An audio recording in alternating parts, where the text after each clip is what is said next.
All right, welcome to the podcast, Why You Suck at Golf. Mike Sweeney here. He was a guest last year in 2023, and now we're in 2024. And a lot has happened, Mike. Last year, a bunch of articles were written about you. Yeah. You had a lot of publicity for being, quote unquote, the homeless rapper. Correct, yeah. That's what I'm known for. What has happened since then? A lot of things. Been a lot of places, played a lot of different tournaments, experienced a lot of different experiences, and now we're right back here again. So Monday Q wrote this article about you, and he put your Venmo in there. He did. And you received, for you, some life-changing money. Absolutely.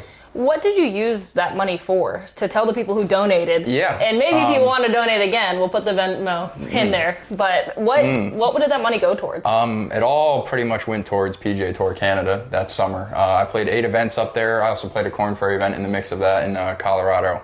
So just travel, food, everything just that encompasses playing professional golf, which is a lot. And then by the time that season was over, most of it was gone. So you, as a pro golfer, there's different levels for those who don't know. You have the minor tours, or the mini tours, yeah, mini if you tours, will. minor league golf tour, etc. Yeah. So you have different levels, and then ultimately the goal for someone of his age is the PGA Tour, which is most likely the one you're watching on TV. Or Live Tour. Or Live, yes. Hey. And can you run through what a week of expenses looks like traditionally? From your entry fee to your hotels? So once you get like status, I just got back from Latin America. I played 6 events on PGA Tour Americas down there. At that point, the entry fee is not that big a deal. It's like $200 American dollars. But then flight, housing, rental car, food for the week. On an average week, you're probably spending $1,500-ish. On like some more expensive weeks, you might be closer to $2,000. And these mini tour events, for those who don't know, if you do not make the cut, you do not take home $1. Yeah. So the first 2 days of the tournament, you're itching to make the cut. You're paddling against some of the best golfers in the world, and weather. You've had a lot of weather come on you this season. A lot of weather scenarios, a lot of weird kind of unfortunate happenings where like you want to say it's unlucky, but like things average out over time, I feel like. So hopefully we got some good things coming. So let's take a look at some of those unlucky circumstances. I am a good friend of yours, and I hear about your fortune and misfortune, the highs and lows, and I will say you have the best, or at least on the outside, mental game I've seen. I try to, yeah. It's hard sometimes, but I sure try to. On the outside, your mindset looks like, okay, it's another one, it happened, it's over, we're moving on. Yeah. Tell us about your lovely missing by 1 stroke. Yeah, I'm on a great stretch this year, so I mean... Go through some of the tournaments. Yeah, I mean, just start early January, Corn Ferry qualifier, shot 68, missed by a shot. Later January, another Corn Ferry qualifier, 68, I think I missed by 2. Cognizant Classic pre-qual, shot 68, missed by 1. Puerto Rico Open Monday, shot 68, missed the playoff by 1. Missed the cut in Brazil by 1. Missed US Open Locals by 1. Missed the cut in Bogota, Colombia by 1. And then I just played Q School last week and missed by 2. So that was like, that was a good change of pace, unfortunately. But you shot 68, 69, missed by 2. I mean, what's tough about all this is you are playing phenomenal golf. Yeah, no, I feel like my that's game's... why you can't be too mad at it, but at the end of the day, you're super frustrated. Yeah, absolutely. And you're spending a lot of money. And for those who don't know, when he's not traveling or practicing, he works outside at a golf course. Correct, yeah. So you don't have time to have a big job to stack a lot of money. Yeah. So what do you do to mentally overcome the misfortune?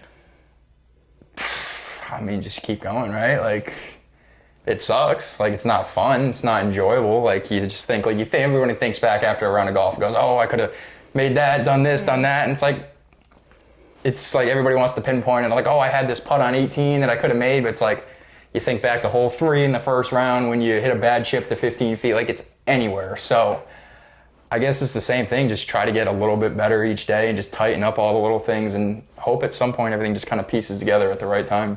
Have you ever been in a spot, and both your parents were psychotherapists, correct? Yeah, my mom's a social worker, my dad's a psychotherapist. So both in the realms of mental health and dealing with a lot of different situations. Have you ever found yourself through your professional golf stretch where you've really been down about a round? Not about one specific round per se, but I've definitely had stretches of golf that like, where I was contemplating like, why am I doing this on a regular basis? Yeah. Like Canada last summer. I made one cut in the 8 events I played out there. So like that was pretty tough. I was just blowing through money, like, and I wasn't really close to most of the cuts. I was just shooting 76, 76, 76. So like that wasn't very fun. Yeah. But, you know, come back out of it, finish the season, practice for a month, and then I win in one first stage. So it doesn't make any sense. Golf is really stupid sometimes, to be honest. And you try not to put too much weight onto any one little thing. Yeah. I always say, and if you're listening to this and a friend, I always say, I think out of all my friends, Mike has it. Because your ability to bounce back and your ability to not give a shit, quote unquote, on, I mean, yes, you care at the end of the day, but also you know that my livelihood doesn't define, my golf game doesn't define who I am as a person. Yeah. And we were talking the other day, and that's ultimately why I wanted to sit down with you, when you said, I don't have any children to take care of, and I don't have really anyone to worry about, so why would I stop? Can you shed light on why you wouldn't maybe push the brakes to go into another career that you may feel is not as stressful financially or stressful mentally? I think at the end of the day, it's because I believe I can do it. Like I have enough faith in myself that like I can get to where I want to go. And like I said, obviously I don't have a girlfriend, I don't have any kids, I don't have a pet, I don't have anything besides myself to worry about. Yeah. And like I have family behind me that supports me and loves me, and they know that like this is really what I want to do. So obviously if I had pressures coming from different places to, you know, maybe calm down, like I'm turning 28 in 20 days or so, like getting close to the prime golf years is what they say. Yeah. So I mean, I don't really see any reason why I would stop. Like, yeah, it'd be nice to have money and be able to afford to do things. And but at the end of the day, golf makes you happy, and you're playing golf. So what really would you spend that money on? You're traveling, playing a sport you love. So yes, it's stressful. Yeah. But having, for your lifestyle, the excess money, you enjoy golf. What are you going to do? Yeah, I don't think I would spend it on anything. It'd just be less stressful to make it to the next golf if trip, I just had money in the account, like last summer in Canada was the least stressed I've ever been, like about traveling. Like obviously I was stressed about my golf game because it was terrible. But like from a financial standpoint, I was like, wow, this is the first time I've ever been able to just like book the flight that I need, book the hotel that I need, book the rental car that I need, and not have to worry about my bills. Because of like, strangers, which is crazy. Exactly. Like, I think most people don't know how close you really are. And I think it's even hard, and I was talking to some of our friends about this, the dating scene as a pro golfer, right? Doesn't exist. It's, one, tough, but you're also telling women who don't understand golf or whatever you're into that, hey, I promise I'm close. Like, I promise that I am going to be successful one day. And I know that doesn't look the same to probably how you were brought up, but I'm telling you I'm close. Yeah. It's just... and I can't do anything to help you out financially or buy you nice things or take you to nice places. Or I'm like, we can go to this Wawa down the street if you want. I can get you a $7.99 chicken wrap. Waffle House or Wawa? Like, we got 2 options. Unless like, the Venmo heats up. Take your pick. Yeah, take your pick. So... going forward, you have had some awesome starts this year. You've gotten to play some Corn Ferry events. You've gotten some cool opportunities. Oh, that was last year. But nevertheless, you've gotten some opportunities to play in some awesome stages of golf. And now we have such emerging talents and some 15-year-olds who are even playing the U.S. Open. Yeah, and shout out to Miles Russell at the Corn Ferry event a few weeks ago. On the men's and women's side, though, it's crazy. Does that make you feel like you are getting closer to succeeding, or make you feel that we're about to experience a whole new wave of golfers who are gonna knock us? Yeah, see, I don't really know. I think like everybody's had such a different path. Like obviously my path to professional golf is way different than most of the people. So it's like, obviously I don't know like Miles Russell or any of those people, but like I'm sure he's had great scenarios to help him get really good at golf at his age, where like I didn't really I grew up at a 9-hole public course with no driving range until I was 20, you know what I mean? So it's like, and then I didn't play college golf. So, so I just think everything's different. So like some people's peak might be 25 years old. Mine might be 28, happening in 20 days. It might be next year. Like, who knows?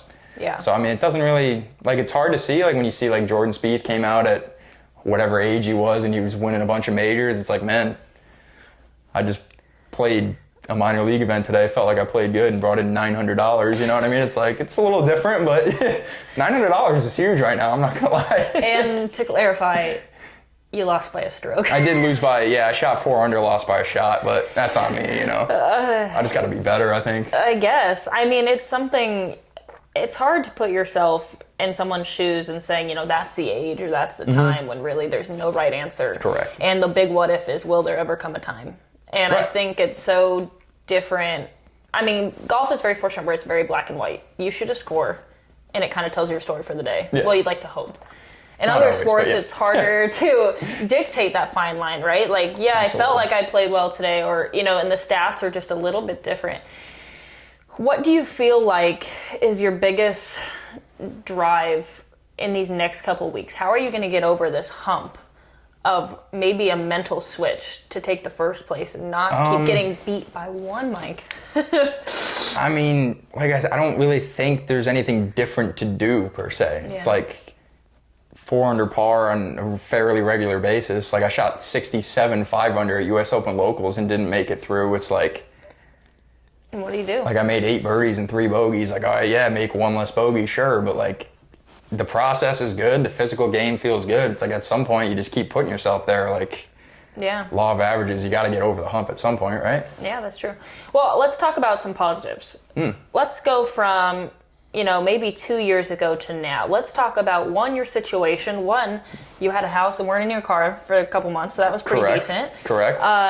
You had a lot more opportunities, but let's talk about your overall skill and maybe mental game when it comes to golf. How have you grown? Yeah, for sure. The physical game's gotten just miles and miles better. Like, it's easy to say, like, in the present and go, oh man, like, I'm so close, I should have done this. But, like, if I think to myself 2 years ago, like, this position's all I wanted, like, to be on PGA Tour Americas, play some Korn Ferry events, be anywhere near cuts and qualifiers, you know what I mean? Like, this is stuff I was, like, dreaming about 2 years ago. And it's like, now I'm here, and I missed Q school by 2, and I'm, like, disappointed, kind of. And it's like, man.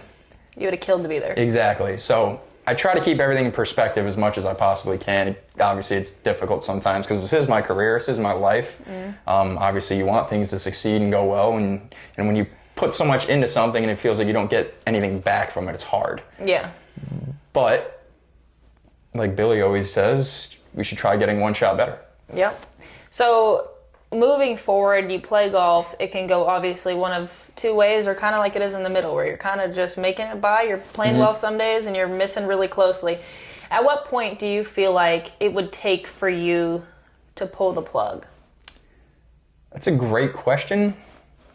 Don't really think I know the answer to it. I mean, I think, like, from the guys I've talked to, it's like when the time comes, like, it just, like, it hits you and you just know it's there. Yeah. You know what I mean? But, like, I would have to think, like, I'd have to have some other responsibilities in my life for me to want to, like, even at, like, 32 years old. Like, you look at Eric Cole, like, minor league golf tour legend. He's, what, 34 now, maybe, I think? Yeah.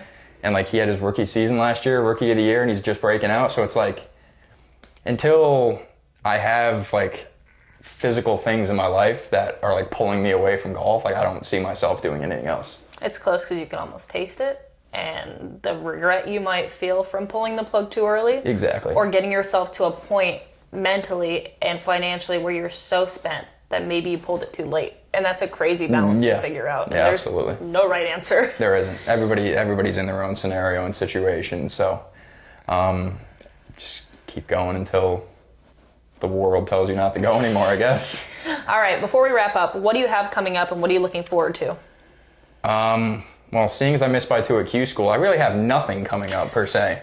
But ideally, I'd like to go play every Korn Ferry Monday I can get to, maybe 1 or 2 of the Canada ones, because I do have some points on the America's points list, so I could reshuffle in if I get into an event and get a decent finish. So basically that, some minor league events, try to make some money.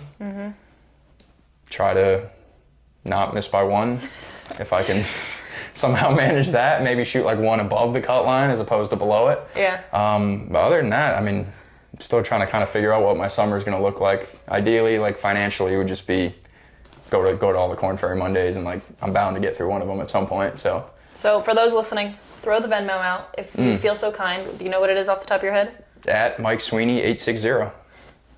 You heard it, folks. Well, thanks for being a guest, and thank you, Averee. let's go make dinner. Let's do it.